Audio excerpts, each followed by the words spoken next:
Hello friends, வணக்கம். Welcome back to my channel. நீங்கள் இது வரைக்கும் நம்ம சேனலை சப்ஸ்கிரைப் பண்ணாமல் பார்த்துட்டு இருந்தீங்க அப்படின்னா சப்ஸ்கிரைப் பண்ணிவிட்டு பாருங்கள்.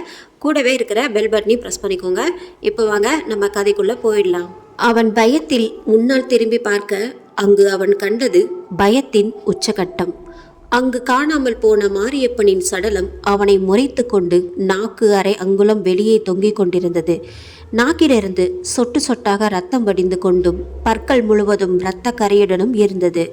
அதுவும் தலைகீழாக அந்தரத்தில் தொங்கிக் கொண்டு அவனை பார்த்து கொண்டிருந்தது. அது கையை நீட்டி இவனை ஒரு விரலால் கூப்பிட்டது. அதன் கைகளிலும் விரலிலும் பாதி தோல் கீழே பீந்து தொங்கிக் கொண்டும் விரலில் நகம் கூர்மையாகவும் அதில் இருந்தும் இரத்தம் வடிந்து கொண்டிருந்தது. அவன் பயத்தில் வீட்டின் கதவை தட்டப்போக கரண்ட் அடித்து விழுவது போல அந்தரத்தில் பறந்து போய் விழுந்தான். மீண்டும் எழுந்து ஓட ஆரம்பித்தான். அவன் ஓடியதோ கோயில் இருந்த திசையை பார்த்து. ஆனால் அவன் வந்து நின்றதோ அந்த ஆலமரத்துக்கு அடியில். பயத்திலும் ஓடி வந்ததிலும் மேல் மூச்சு கீழ் மூச்சு வாங்க நின்று கொண்டிருந்தான். பகலிலேயே அந்த ஆலமரம் பயங்கரமாக தோன்றும். இப்போது இரவில் பார்க்க படு பயங்கரமாக இருந்தது. ஆலமரத்தில் விழுதுகள் காற்றில் ஆட அது கூட ஒரு பயத்தை தோற்றுவித்தது. என்னடா இது, இப்படி வந்து மாட்டிக்கிட்டேனே, இப்போ என்ன பண்ணுறதுனே தெரியலையே. பயத்தில் மயக்கம் கூட வரமாட்டேங்குதே. காலையிலேயே சாமி ஆடும்போதே சொன்னாங்களே வெளியே போகக்கூடாதுன்னு. எதை பற்றியும் யோசிக்காமல் இப்படி வந்து மாட்டிக்கிட்டோமே. அப்பொழுது தூரத்தில் ஒரு வெளிச்சம் இருப்பது போல தெரிய அவன் அதையே கூர்ந்து கவனித்து கொண்டிருந்தான். திடீரென்று அவனுக்கு முன்னால் இருந்த ஆலமரத்திலிருந்து ஒரு உருவம் தலைகீழாக தொங்கிக் கொண்டு தனது கோர பற்களை காட்டியவாறு அவன் முகத்தருகே வந்து சிரித்தது. அவன் பயத்தில் பதறியடித்து கீழே விழ அந்த ஆலமரத்தின் ஒவ்வொரு விழுதுகளிலும் ஒவ்வொரு பயங்கரமான உருவம் தலைகீழாக தொங்கிக் கொண்டு இவனை பார்த்து பற்களை காட்டி சிரித்து கொண்டிருந்தது. அப்பொழுது ஒரு உருவம் அதன் தலையை தனியாக பீத்து எடுத்து அவன் மேல் எரிந்தது. அதன் தலை அவன் மடியில் விழ அது அவனை பார்த்து கோரமாக சிரித்தது. அதில் நீயும் நாளைக்கு இப்படித்தான் இருக்க போற என்பது போல் இருந்தது. அவன் அலறியடித்து கொண்டு அந்த தலையை தூக்கி வீசிவிட்டு அந்த வெளிச்சம் வந்த திசையை நோக்கி ஓடினான். அந்த தலை உருண்டு உருண்டு வந்து அவனை துரத்தி கொண்டிருந்தது. தலை தனியாகவும் தலையில்லாத உடல் தனியாகவும் அவனை துரத்தி கொண்டிருந்தது. இது என்னடா வம்பா போச்சு, இப்படி தனியாக வந்து மாட்டிக்கிட்டோமே. எப்படியாச்சு அந்த வெளிச்சம் வர இடத்துக்கு போயிட வேண்டியது தான். அது ஏதாச்சும் வீடாக தான் இருக்கணும். அந்த வீட்டில் இருக்கிறவங்க இன்னும் தூங்காமல் இருப்பாங்க போல. அதான் இன்னும் விளக்கு எரிஞ்சுக்கிட்டு இருக்குன்னு நினைக்கிறேன். அவங்க கிட்ட ஏதாச்சும் சொல்லி இன்னைக்கு ராத்திரி மட்டும் அங்கே தங்கிட வேண்டியது தான். அப்புறம் பகலில் எது வந்தாலும் பார்த்துக்க வேண்டியது தான். அந்த வெளிச்சத்துக்கு அருகில் செல்ல செல்ல அது 2 ஜோடி விளக்குகள் போல தெரிய ஆரம்பித்தன. இதுக இன்னும் பின்னாடி தான் வருதான்னு பார்ப்போம். அப்பா, ஒரு வழியாக போயிடுச்சு போல. கொஞ்சம் மூச்சு வாங்கிக்குவோம். அவன் நின்று மூச்சு வாங்கி கொண்டிருக்க அந்த வெளிச்சம் இவனை நோக்கி வருவது போல இருந்தது. அது அருகில் வர வர இவனுக்குள் ஒரு வித பயமானது வர ஆரம்பித்தது. அது மெல்ல மெல்ல இவனை நோக்கி வந்து கொண்டிருந்தது. அதுவும் தரையில் ஊர்ந்து வருவது போல இருந்தது. அதே உருவம் தன் கைகளிலும் கால்களிலும் சேர்ந்து ஊர்ந்து வந்து கொண்டிருந்தது. அதன் 2 கண்களின் வெளிச்சமும் அவன் கண்ணை கூச செய்ய அவன் கண்களை மூடிக்கொண்டான். திடீரென்று அவன் தலையை யாரோ பிடித்து இழுப்பது போல தோன்ற அவன் காற்றிலே தன் கைகளால் தேடி பார்க்க எதுவும் தென்படவில்லை. அவனால் கண்களை திறந்து கூட பார்க்க முடியவில்லை. தலையை பிடித்து இன்னும் பலமாக இழுப்பது போல தோன்ற அவன் வழியில் கத்த ஆரம்பித்தான். ஆனால் அவன் சத்தம் வந்த இடத்தை தாண்டி வெளியே வரவில்லை. அவன் வழியில் அலறல் அதிகமாக அவன் தலை தனியாக உடலில் இருந்து எடுக்கப்பட்டு ஒரு வழியாக அவன் சத்தம் அந்த காட்டு பகுதிக்குள்ளேயே அடங்கியது. இங்கு செல்வராஜின் மனைவி தூக்கத்தில் இருந்து கண் விழிக்கிறாள். என்னாச்சு? இங்க பக்கத்துல படுத்திருந்த ஆளை காணோம். இந்த நேரத்துல எங்க போனாரு மனுஷன்? யோ, எங்கேயா இருக்க? ஒரு வேளை கொல்லை பக்கம் போயிருப்பாரோ? ச்ச, இங்கேயும் இல்லையே. எங்க போனாருன்னு தெரியலையே. என்னது, வாசல் கதவு தாழ்பால் போட்டு வச்சு தானே தூங்கணும். இப்போ தாப்பால் போடாமல் ஒரு வேளை அந்த மனுஷன் வெளியே போயிருக்காரோ? வெளியே தான் போகக்கூடாதுன்னு சொல்லியிருக்காங்களே, அப்படி இருந்தும் எதுக்கு வெளியே போனாருன்னு தெரியலையே. பத்மா பயத்தில் நடுங்கிக் கொண்டே வெளியே சென்று பார்க்க அங்கு வெளியில் ஏற்றி வைத்திருந்த தீபமும் அணைத்திருந்தது. அவள் தெரு வெளிச்சத்தில் வீட்டு வாசலை பார்க்க அதை பார்த்து அப்படியே மயங்கி சரிந்தாள். காலையில் ஊர்க்காரன் ஒருவன் அந்த ஆலமரத்தில் இருந்ததை பார்த்து அலறி அடித்துக்கொண்டு ஊர் தலைவரிடம் சொல்ல, இங்கு பத்மா பார்த்து மயங்கி விழுந்ததையும் சொல்ல, ஊர் மக்கள் பாதி செல்வராஜ் வீட்டின் முன்பும் பாதி அந்த ஆலமரத்தின் முன்பும் நின்றிருந்தனர். ஊர்க்காரர் ஒருவர், என்னப்பா இப்படி நடந்து போச்சு? வர வர இந்த ஊர்ல நடக்கிறது எல்லாம் சரியாவே தெரியல. பாதி மக்கள் அதை பார்க்க முடியாமல் முகத்தை மூடிக்கொண்டும் சிறுவர்கள் அங்கு வந்தால் விரட்டி அடித்து கொண்டும் இருந்தார்கள். பெரியவங்க பார்த்தாலே இரவு தூக்கம் வராது. இதுல சின்ன பசங்க அதை பார்த்தா அவ்வளவுதான். அங்கு பார்க்கவே ரொம்ப பயங்கரமாகவும் மிக கொடூரமாகவும் இருந்தது. வீட்டு வாசலில் செல்வராஜின் தலையில்லாத உடம்பும் அந்த ஆலமரத்தின் ஒரு விழுதில் செல்வராஜின் தலையும் தொங்கிக் கொண்டிருந்தது. மயங்கி விழுந்த பத்மாவிற்கு மயக்கம் தெளிவிக்கப்பட்டு ஒரு ஓரமாக உட்கார வைக்கப்பட்டிருந்தாள். அவளுக்கு இன்னும் அந்த அதிர்ச்சியில் இருந்து வெளியே வர முடியவில்லை. கரம் பிடித்த தன் கணவன் கண் முன்னால் இந்த நிலைமையில் கண்டால் யாருக்குத்தான் பித்து பிடிக்காது? அதிலும் பத்மாவுக்கும் செல்வராஜுக்கும் குழந்தை இல்லாத குறையே தவிர வேறு எந்த குறையும் இருந்ததில்லை. அவளுக்கு அழுகை கூட வரவில்லை. எதையோ வெறித்து பார்த்து கொண்டிருந்தாள். பெண்கள் சிலர் அவளுக்கு ஆறுதல் சொல்லிக்கொண்டும் பாதி பேர் வழக்கம் போல புரணி பேசிக்கொண்டும் இருந்தனர். ஊர் தலைவர் முத்தையா காவல்துறைக்கு தெரிவிக்க அவர்கள் வந்து சந்தேகத்தின் பேரில் அவன் நண்பர்களான கணேஷ், முருகன், சண்முகம், ஊர் தலைவர் மற்றும் சில பேரை விசாரித்தனர். பத்மாவிடம் கொஞ்சம் விசாரித்ததில் அவளும் நேற்றிலிருந்து எதையோ பார்த்து பயந்திருந்ததாகவும் எதை பற்றியோ யோசித்து கொண்டே இருந்ததாகவும் சொல்ல, இன்னும் சிலவற்றை கேட்டு தெரிந்து கொண்டு சென்றனர். அதன் பிறகு செய்ய வேண்டிய சடங்குகளை செய்ய ஆரம்பித்தனர். ஊர் மக்கள் ஒவ்வொருவரும் ஒவ்வொன்றும் பேசிக்கொள்ள இங்கு அந்த 3 பேரும் பயத்தில் தனக்குத்தானே பேசிக்கொண்டனர். கண்ணன், சண்முகத்தின் எதிர் வீட்டுக்காரன், இது என்னப்பா இப்படியாகி போச்சு? நேத்து தானே கருப்பசாமி எதுவும் ஆகாம பாத்துக்கிறேன்னு சொன்னாரு, இப்ப எப்படி ஆயிடுச்சு? இனி என்ன பண்றதுன்னே தெரியலையே. அப்போது கோயில் மணி பலமாக அடிக்க ஊர் மக்கள் கோவிலை நோக்கி சென்றனர். அங்கு கோவில் பூசாரி அருள் வந்து ஆடிக்கொண்டிருந்தார். ஊர் மக்கள் அனைவரும் கோயிலை நோக்கி சென்றனர். அங்கு கோயில் வாசலில் நின்று கொண்டனர். கண்ணன் பேச ஆரம்பித்தான். என்னையா இது? எல்லாம் நீ பார்த்து பண்ணு தானே நினைச்சோம், ஆனா இப்படி நடந்து போச்சே. நான் என்னடா சொன்னேன்? நீங்க என்ன பண்றீங்க? நீங்க சொன்ன மாதிரியே எல்லாம் பண்ணிட்டு இருக்கோம். பொழுது சாஞ்சதும் வீட்டை விட்டு வெளியே வராதிங்க. அப்படியே வந்தாலும் என்னோட விபூதியை பூசிக்கிட்டும் எலுமிச்சம்பழத்தை கையில கொண்டு போக சொன்னேன். அதையும் மீறி அலட்சியமா போனா இப்படி தாண்டா நடக்கும். நடந்தது நடந்து போச்சு. இப்போ என்னையா செய்யணும்? இது முடிவு இல்லடா, இனிமேல் தான் ஆரம்பம். என்னையா சொல்ற? ஆமாண்டா, ஆனா பயப்படாதீங்க. நான் சொன்ன மாதிரியே செய்யுங்க. எக்காரணத்தை கொண்டும் வீட்டை விட்டு வெளியே வராதிங்க. இன்னும் உயிர் போனாலும் நடக்க வேண்டிய பூஜையை கண்டிப்பா நடத்தணும்டா. அதுல எந்த தடங்களும் வரக்கூடாது. சரிப்பா, நீங்க சொன்ன மாதிரியே எல்லாம் பண்றோம். பூசாரி அருள் வந்து முடிக்க மக்கள் அனைவரும் கலைந்து சென்றனர். செல்வராஜின் உடலை சுடுகாட்டிற்கு கொண்டு சென்று செய்ய வேண்டிய சடங்குகளை செய்து வீட்டிற்கு திரும்பினர். மூவரும் பயத்திலும் துக்கத்திலும் அவரவர் வீட்டிற்கு சென்றனர். இங்கு அந்த ஆலமரத்தில் அந்த தலையில்லாத உருவத்துக்கு அருகில் செல்வராஜின் உருவமும் தலையில்லாமல் தொங்கிக் கொண்டு அடுத்த வரவுக்காக காத்து கொண்டிருக்கிறது. அன்று பொழுது சாயும் வேலை. பறவைகள் அதனதன் கூட்டிற்கு சென்று அடைந்து கொள்வது போல ஊர் மக்கள் அனைவரும் அவரவர் வீட்டிற்கு வந்து அடைந்து கொண்டனர். அனைவரது முகத்திலும் பயம் அப்பட்டமாக தெரிந்தது. அதில் அடுத்து என்ன நடக்குமோ என்ற பீதியும் சேர்ந்து இருந்தது. இங்கு சரவணன் அவன் மனைவி சுமதியுடன் பேசிக் கொண்டிருந்தான். என்னடி ஊர்ல இப்படி என்னென்னவோ நடந்துகிட்டு இருக்கு.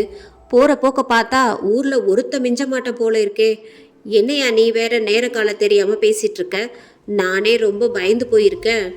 அப்போ நாங்க மட்டும் என்னவா? எல்லாருக்கும் அதே பயம்தான். நீயாச்சும் பரவாயில்ல. நான் இன்னும் அதை நேருக்கு நேர் பார்த்த அதிர்ச்சியில் இருந்து வெளியே வரல. இன்னும் என் கழுத்தை யாரோ பிடிக்கிற மாதிரியே இருக்கு. சரி விடியா, இன்னும் அதை பற்றியே பேசிக்கிட்டு பொழுது வேற சாஞ்சிருச்சு. நான் போய் விளக்கு ஏற்றிட்டு வரேன். அடியே, இன்னுமா விளக்கு ஏற்றாமல் இருக்க? போய் முதல்ல அதை பண்ணுடி. சுமதியும் விளக்கேற்ற விளக்கு எண்ணெய், விளக்கு திரி, தீப்பெட்டி எடுத்து வெளியே செல்ல கிளம்பினாள். அப்போது திடீரென்று வீட்டு கதவு தட்டுவது போல சத்தம் கேட்க இருவரும் ஒருவர் முகத்தை ஒருவர் பார்த்து கொண்டனர். என்னையா இந்த நேரத்தில் யார் வந்து கதவை தட்டுறா? இருடி, நான் போய் பார்க்குறேன். சரவணன் கதவை திறந்து வெளியே பார்க்க அங்கு யாரும் இல்லை. மீண்டும் தட்டு சத்தம் கேட்க அப்பொழுதுதான் அதை கவனித்தனர். அவர்கள் வீட்டு கண்ணாடியில் இருந்து சத்தம் வந்து கொண்டிருந்தனர்.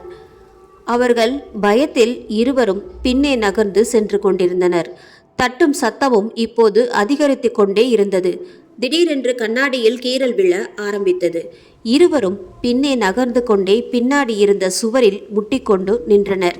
இருவருக்கும் பயத்தில் மூச்சு விடுவது கூட சிரமமாக இருந்தது.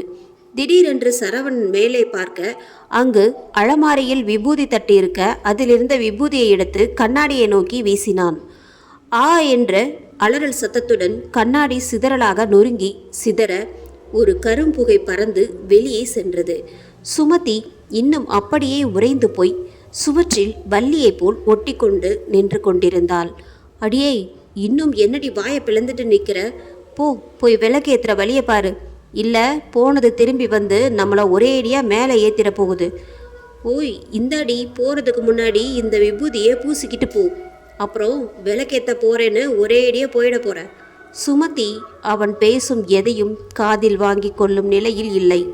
அவனே அவளுக்கு விபூதியை பூசிவிட்டு தானும் பூசிக்கொண்டான். அதன் பிறகுதான் அவளும் சுயநினைவுக்கு வந்தாள். தைரியத்தை வரவழைத்து கொண்டு வெளியே சென்று விளக்கேற்றிவிட்டு மஞ்சள் நீரை வாசலில் தெளித்துவிட்டு கதவை அடைத்து உள்ளே வந்தாள். வந்தவள் நேராக அலமாரியில் இருந்த சாமி புகைப்படத்துக்கு முன் சென்று மனதார கருப்பனை வேண்டிக் கொண்டு அங்கும் விளக்கேற்றி விட்டு தொட்டு கும்பிட்டு விட்டு சரவணிடம் வந்தாள். எனக்கு ஒரு நிமிஷம் மூச்சே நின்று போச்சியா? சரி விடு, எதையும் போட்டு மனசில் குழப்பிக்காத, அமைதியாக படுத்து தூங்கு. இதுக்கு மேலே எங்கேயா தூக்கம் வரப்போகுது என்று சொல்லிவிட்டு படுத்து கொண்டாள். இருவரும் வெவ்வேறு மனநிலையில் படுத்து உறங்கினர். அன்றைய இரவும் பயம் கலந்த இருளுடனே முடிந்தது. அந்த ஆதவனும் அடுத்து என்ன நிகழுமோ என்ற பயத்துடனே மெல்ல மெல்ல வரத் தொடங்கினான். மக்கள் அனைவரும் அன்றாட கடமைகளை செய்ய ஆரம்பித்தனர். இங்கு அந்த 3 பேரும் ரகசியமாக ஊருக்கு ஒதுக்குப்புறமாக நின்று அடுத்து என்ன நடக்கப் போகிறது என்று பேசிக்கொண்டிருக்க அவர்களுக்கு தெரியாமல் ஒரு உருவம் இவர்களை கண்களில் இருந்து இரத்த கண்ணீர் வழிந்து கொண்டு மனதில் பயங்கர வெறியுடனும் பார்த்து கொண்டிருந்தது. கணேஷ், என்னடா எல்லாமே நினைச்சு பார்க்க முடியாத மாதிரி நடந்துட்டு இருக்கு. முருகன், அதுவும் நம்மளை குறி வச்சு தான் நடக்கிற மாதிரியே இருக்கு. சண்முகம், சரியா சொன்னடா, நானும் அதை பற்றி தான் யோசிச்சுட்டு இருக்கேன். என் கணக்குப்படி பார்த்தா அடுத்து நம்மள ஒருத்தர் தான் இருக்க போறோம்னு நினைக்கிறேன். கணேஷ், என்னங்கடா நீங்க வேற ஏதோ பேசி பயமுடுத்துறீங்க? முருகன், பயப்படாதடா, நடக்கிறத பார்த்தா அப்படிதான் தோணுது. இனிமேல் ரொம்ப கவனமா இருக்கணும். எனக்கு தெரிந்து ஒரு மந்திரவாதி பக்கத்து ஊர்ல இருக்காரு. அவர்கிட்ட போய் சொல்லி ஏதாவது தாயத்தை மந்திரிச்சு கட்டிடுவோம். நாளைக்கு போய் அவரை பார்ப்போம். கணேஷ், அதுக்கு எதுக்குடா நாளைக்கு? இன்னைக்கே போயிட வேண்டியது தானே? முருகன், புரியாம பேசாதுடா. இப்போ கிளம்பி போய் பார்த்துட்டு ஊருக்குள்ள வர்றதுக்குள்ள இருட்டிடும். அதான் நாளைக்கு எல்லாரும் பொழுது விடிஞ்சதோ இங்கே வந்துடுங்க. அப்புறம் நாம எல்லாரும் போய் பார்த்துட்டு வரலாம். நால்வரும் திரும்ப அங்கு பார்த்த அதிர்ச்சி அடைந்தனர். அதில் ஒருவன் மட்டும் பயத்தில் உச்சக்கட்டத்தை அடைந்தான். அங்கு சரவணன் நின்று கொண்டிருந்தான். நால்வரும் மனதில், அச்சச்சோ, நாம பேசிக்கிட்டு இருந்ததை கேட்டிருப்பானோ? சரவணன், டேய், எல்லாரும் செல்வராஜுக்கு காரியம் செய்ய கிளம்பிக்கிட்டு இருக்காங்க. நீங்கள் 4 பேர் மட்டும் இங்கே வந்து என்ன பண்ணுறீங்க? அப்பாடா, ஒன்றும் கேட்கல. சண்முகம், அதை பற்றி தாண்டா பேசிகிட்டு இருக்கோம். சரி, என்னவோ சொல்லி சமாளிக்கிங்க, வாங்க போகலாம். ஊர் மக்கள் அனைவரும் சுடுகாட்டிற்கு செல்ல நேரம் நண்பகலை தொட்டது. செய்ய வேண்டிய சடங்கு சம்பிரதாயங்களை செய்து முடித்தனர். அதில் அந்த 4வரின் ஒருவன் மட்டும் பயத்திலிருந்து வெளிவரவில்லை. திடீரென்று அவன் பின்னால் யாரோ சூடாக மூச்சு காற்று விடுவது போல் இருக்க அவன் உடல் பயத்தால் குளிக்க ஆரம்பித்தது. அவன் திரும்பி பார்க்க அங்கு அவன் கண்டது அப்போது கண்ட அதே 4 என்ற எண் இப்போது நெருப்பில் இட்டது போல் எரிந்து கொண்டிருந்தது. அவன் பயத்தில் முழுவதும் நனைந்து விட்டான். மக்கள் அனைவரும் சடங்குகளை முடித்துவிட்டு அவரவர் வீடு திரும்பினர். இங்கு அவன் மட்டும் பயத்துடனே மூவருடனும் திரும்பி திரும்பி பார்த்து கொண்டே சென்று கொண்டிருந்தான். அது அவன் கண்களுக்கு மட்டும் தெரிந்து கொண்டே இருந்தது. இங்கு ஊர் மக்கள் அனைவரும் அவரவர் வீட்டிற்கு வந்து அடுத்து என்ன நடக்குமோ, நாளைய பொழுது விடியும் போது இருப்போமோ என்று யோசித்து கொண்டிருந்தனர். அதில் முருகன் மட்டும் காலையில் பார்த்ததை நினைத்து நினைத்து பயந்து கொண்டிருந்தான். அது எப்படி என் கண்ணுக்கு மட்டும் அது தெரிஞ்சது? என் கூட தானே கணேஷ் வந்தான், அவனுக்கு ஒன்றுமே தெரிஞ்ச மாதிரி தெரியலையே, இது எப்படி சாத்தியமாகும்? பலார் என்று ஒரு அறை அவன் முதுகில் விழ திடுக்கிட்டு திரும்பி பார்த்தான். அங்கு முருகனின் அம்மா லட்சுமி நின்று கொண்டிருந்தாள். லட்சுமி, டேய் என்னடா யோசிச்சுட்டு இருக்க? நான் அவ்வளோ நேரம் கத்துறது உன் காதில் கேட்கலையா? ஒன்றுமில்லம்மா. என்னடா பிரசவத்துக்கு அவங்க அம்மா வீட்டுக்கு போன உன் பொண்டாட்டியை நினச்சிக்கிட்டே இருக்கியா? ஆமாம்மா, கல்யாணம் முடிஞ்சதுல இருந்து அவளுக்கு குழந்தை உருவாகி கலைஞ்சிருச்சு. ஆமாடா, குழந்தை உருவாகி சரியாக 4வது மாதத்தில் ஏதாச்சும் ஒன்று நடந்திருந்தா இதோட 4வது தடவை மாசமாகியிருக்கா. இங்கே இருந்தால் தான் ஏதாவது ஆகிருதுன்னு அவளை இந்த தடவை அவங்க அம்மா வீட்டுக்கு அனுப்பி வச்சிருக்க. ஏண்டா, இப்போ அவளுக்கு 4வது மாதம் தானே நடக்குது. இந்த தடவையாவது ஜாக்கிரதையாக இருக்க சொல்லணும். அவள் கர்ப்பப்பை வேற ரொம்ப வீக்காக இருக்குன்னு டாக்டர் அம்மா சொல்லியிருக்காங்க. ஐயா கருப்பா, நீ தான்ப்பா எல்லாம் நல்லபடியாக பார்த்துக்கணும். லட்சுமி சொன்ன அந்த 4வது என்பது மட்டும் முருகன் மனதில் ஏதோ செய்தது. டேய், நான் பாட்டுக்க பேசிக்கிட்டே இருக்கேன், நீ என்னத்தடா யோசிச்சுட்டு இருக்க? ஒன்றுமில்லம்மா. என்னமோடா, சீக்கிரம் தூங்குடா. முருகனுக்கு தூக்கம் வரவில்லை. அவன் பார்த்த அந்த 4 என்பதும் அம்மா சொன்ன அந்த 4வது என்பதும் மட்டும் அவன் நினைவில் ஓடிக்கொண்டிருந்தது. ஊரே மயான அமைதி நிலவியது. முருகன் மணியை பார்க்க மணி 11 மணி காட்டியது. திடீரென்று தெருநாய்கள் எல்லாம் ஒன்று சேர்ந்தார் போல் குறைக்க ஆரம்பித்தது. என்னாச்சு? இவ்வளோ நேரம் அமைதியாக இருந்துச்சு, இப்போ திடீர்னு நாய் எல்லாம் குறைக்குது. மணியை பார்க்க இரவு 12 காட்டியது. என்னடா, இப்போதே மணியை பார்த்தோம் 11 காமிச்சிச்சு, இப்போ 12 காமிக்குது. என்னாச்சு? ஒன்றுமே புரியலையே. ஒருவேளை சரியா பார்த்துருக்க மாட்டோமோ? ஏதோ சிந்தனையில் இருந்தவன் திடீரென்று அவன் வீட்டின் கதவு தட்டும் சத்தம் கேட்க பயத்தில் அலறிவிட்டான். அவன் அலறியது பக்கத்தில் உறங்கிக் கொண்டிருந்த அவன் அம்மாவுக்கு கூட கேட்கவில்லை. பாவம், அவனுக்கு அதை பற்றி யோசிக்கவில்லை. யாராயிருந்தாலும் இந்த நேரத்தில் கதவை தட்டுறது வாசலில் அவனது மனைவி தேவியின் குரல் கேட்டது. நான் தாங்க தேவி வந்திருக்கேன். அவன் கதவை திறக்க போக அப்போதுதான் பூசாரி சொன்னது நினைவுக்கு வந்தது. அவன் எலும்பச்சம்பழத்தை எடுக்க போக வெளியே அவனது மனைவி அலறும் சத்தம் கேட்க இவனும் மனைவி பாசத்தில் கதவை திறந்து விட்டான். அங்கு தேவி வாசல் கதவிலிருந்து 10 அடி தூரத்தில் நின்று கொண்டிருந்தாள். அவளோ தூரத்தில் நின்றுக்கிட்டு எப்படி கதவை தட்டினா? முருகன் யோசித்து கொண்டிருக்கும் போதே தேவி வயிறை பிடித்து கொண்டு கீழே அமர்ந்து விட்டாள். என்னங்க, முடியலைங்க, ரொம்ப வயிறு வலிக்குதுங்க, என்னை வந்து தூக்கிட்டு போங்க. முருகன் மனைவி பிள்ளை மேல் உள்ள பாசத்தில் செய்யக்கூடாத தவறை செய்து விட்டான். அவன் வீட்டை விட்டு வெளியே வந்து விட்டான். அவன் வாசலில் இருந்து 2 அடி வந்த அடுத்த நொடி காற்றில் தூக்கி வீசப்பட்டான். அவன் மரத்தில் மோதி கீழே விழ அவன் கண் முன்னே இருந்து அவனது மனைவியின் உடல் கருக ஆரம்பித்தது. பாதி எலும்பும் தோலுமாக அவனது மனைவி நின்று கொண்டிருக்க அவளது கையில் திடீரென்று ஒரு குழந்தை இருந்தது. அவன் கண்ணை கசக்கி கொண்டு திரும்பி பார்க்க அந்த உருவத்தின் கையில் குழந்தை இல்லை. கை முழுவதும் இரத்தமாக இருக்க அந்த உருவத்தின் தோள்கள் கருகி பீந்து தொங்கிக் கொண்டும் அதன் முகத்தில் கண்களே இல்லாமல் வெறும் குழி மட்டும், அதன் வாயில் அங்கங்கு 4 பற்கள் மட்டுமே இருந்தது. அதன் அகோரமான சிரிப்பு சத்தம் அவன் காதையை செவிடாக்கும் அளவுக்கு இருந்தது. என்னடா பார்க்குற? நாளைக்கு இதே மாதிரி தான் உன்னோட குழந்தையும் காணாமல் போகுது. ஆனால் அதை பார்க்க நீ தான் இருக்க மாட்டியே. விடமாட்டடா, உங்களையும் விடமாட்ட, உங்களுக்குன்னு ஒரு வாரிசையும் விடமாட்டேன்டா. முருகன் பயத்தில் எழுந்து ஓட ஆரம்பித்தான். அவன் தலையில் இருந்து ரத்தம் வடிந்து கொண்டிருந்தது. எதையும் பொருட்படுத்தாது கருப்பசாமி கோயிலை நோக்கி ஓடினான். அப்பா கருப்பா, நீதாப்பா காப்பாற்றணும். பின்னால் திரும்பி திரும்பி பார்த்து கொண்டே ஓடி வந்தான். கடவுளே, நல்ல வேளை அது பின்னாடி வரல, எப்படியாவது கோயிலுக்குள்ள போயிடணும். திடீரென்று ஏதோ தடுக்கி விழுந்து விட்டான். அது என்னவென்று பார்க்க அதன் கண்கள் மட்டும் மின்னியது. கண்களை கசக்கிவிட்டு பார்க்க அங்கு ஒரு உருவம் தவழ்வது போல இருந்தது. தட்டு தடுமாறி எழுந்து ஓட ஆரம்பிக்க பின்னாடி அந்த உருவம் தவழ்ந்து வந்து கொண்டிருந்தது. அவன் கோயிலை நெருங்கிவிட திடீரென்று கோயிலுக்கு முன் அவன் வீட்டில் பார்த்த அந்த கருகிய உருவம் நின்று கொண்டிருந்தது.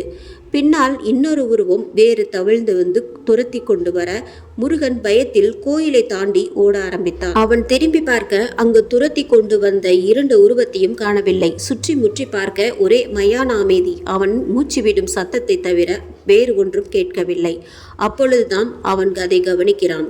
அவன் நிற்பது கோவிலுக்கு பின்னால் தூரத்தில் உள்ள மிக பெரிய பனைமரத்தின் அருகே. இது இது இந்த இடமா? இங்கே எப்படி வந்தோம் என்று அவன் ஏதோ சொல்ல வர திடீரென்று பனைமரத்தின் சருகுகள் இடையே ஏதோ சத்தம் வர அவன் நிமிர்ந்து பார்ப்பதற்குள் மேலே இருந்து பனைமட்டை அவன் தலையில் நடுவில் விழுந்து அவன் உடலை செங்குத்து பாதியாக வெட்டிவிட்டது.